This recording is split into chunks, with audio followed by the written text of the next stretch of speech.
There was suspicion that it was a type of device that was violating Brazilian airspace. We didn't know what country it was from, but something was violating airspace.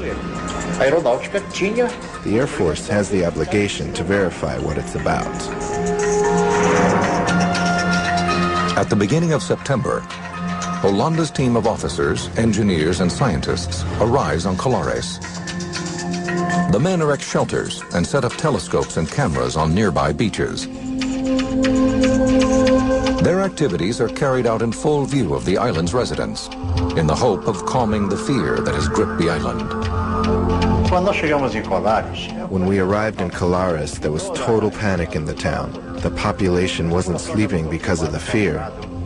Despite attempts to calm them down, we couldn't do it, especially the older residents, some of whom had been affected by the lights. Once on the island, the Operation Saucer team tries to gather as much information as possible. Captain Holanda immediately goes to see Dr. Carvalho. The first thing proposed to me at 6 o'clock in the morning when I received the Air Force entourage was that I tell the community from that point on that all these cases of affected people were mass hysteria. For the doctor, the meeting is an early sign that the Air Force is not interested in seeking the truth, but in covering it up instead. Carvalho refuses to go along with their plan. I couldn't trick a community that expected so much from me, especially support and credibility. Holanda also meets with local eyewitnesses, including then 48-year-old Emilio Campos Oliveira, a resident who says he's been burned on his thigh by the light. They came to see me. They photographed where I was hit. The only ones who saw my mark were people from the Air Force. They saw the mark. The sightings continue throughout the next 4 months. Captain Holanda's team is busy collecting information from witnesses and town officials. Their surveillance equipment is in use 24 hours a day. But the Air Force does not release their findings to the public. Those who think that Operation Saucer will help determine the truth are disappointed. Instead, some believe a cover-up has already begun.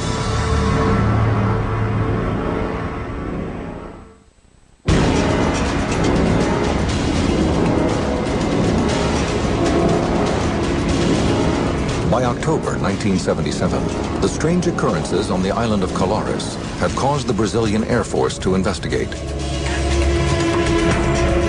Residents claim that UFOs have attacked them with powerful beams of light. Some people develop strange burn marks on their skin after the encounters.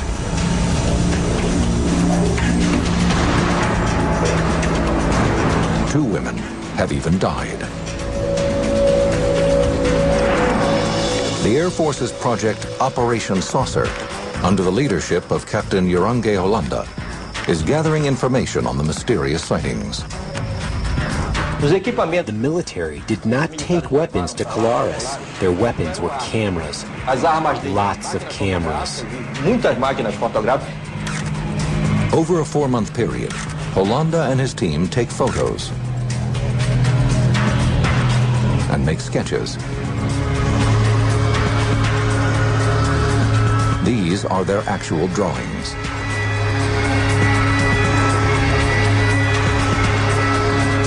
They also conduct interviews with the residents, including Dr. Valaide Carvalho. She has treated dozens of patients who claim they have been attacked. Initially, the doctor is skeptical about their stories, but soon she experiences a UFO sighting herself. It is around 6 o'clock. Carvalho is returning home from her shift at the local healthcare unit and sees a woman faint.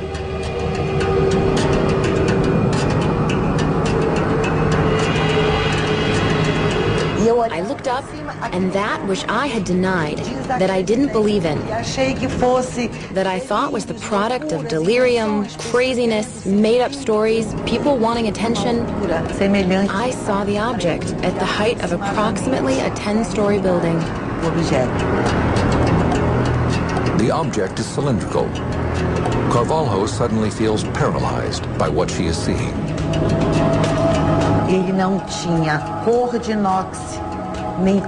It didn't have the color of stainless steel, or the color of silver, or the color of anything else. It had its own color, and it moved in elliptical movements. It was directly over my head, making elliptical movements and coming back again.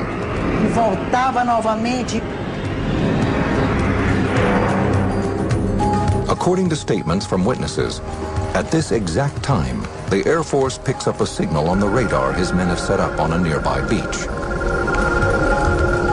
As the team scrambles to focus their telescopes and cameras, the object disappears.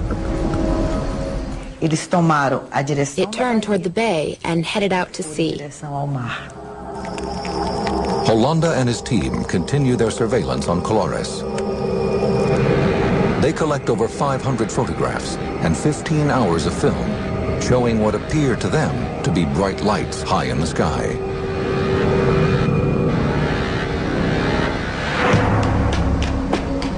The reports from the investigation are sent back to Comar headquarters in the nation's capital of Brasilia. The Air Force really delved into the investigation.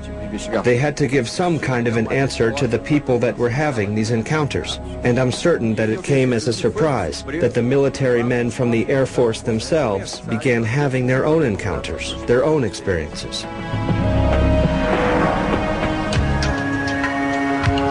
In December 1977, ufologists A.J. Gevierd and Marco Petit are hard at work writing for the Brazilian publication UFO Magazine when they hear about the stories from Colares.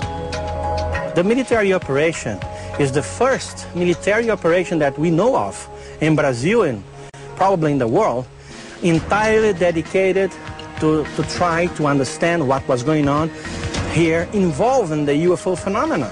Over 3,000 people were interviewed by this military in a 4-month period.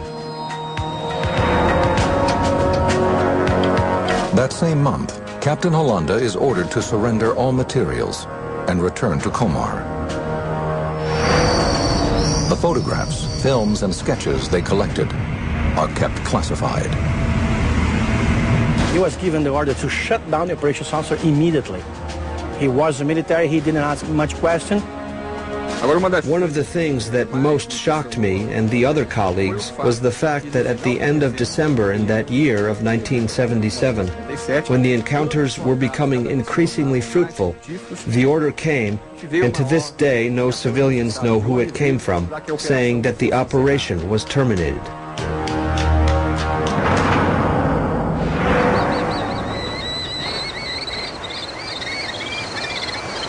Over the next few months, reports of strange sightings and bizarre attacks subside.